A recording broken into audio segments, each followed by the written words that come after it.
મારું નામ સુરેશભાઈ શેખવા।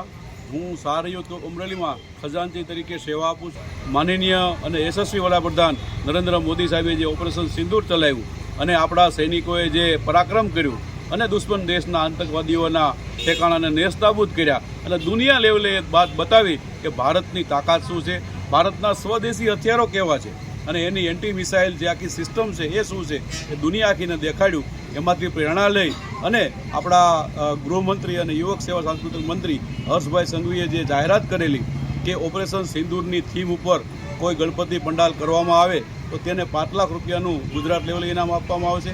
આ બધી જ વાત એટલા માટે કરવામાં આવી છે કે આપણા દેશના લોકોને રાષ્ટ્રવાદ જાગે અને બાળકોમાં પણ રાષ્ટ્રવાદ થાય એ માટે અમે સાંસ્કૃતિક કાર્યક્રમો પણ અહીંયા બાળકોના ઓપરેશન સિંદૂરની થીમ ઉપર કર્યા છે। આ પંડાલમાં મુકેશભાઈ સંઘાણીએ અમરેલીના તમામ લોકોને આમંત્રિત કર્યા છે અને રોજ અહીં 4 થી 5 હજાર લોકો દર્શનાર્થે આવે છે। આ બધી જ વાતોને લઈ અને આપણો રાષ્ટ્રવાદ અને આપણા સૈનિકોને સન્માન મળે એટલા માટે ઓપરેશન સિંદૂરની થીમ અમે અહીંયા પ્રદર્શિત કરી છે।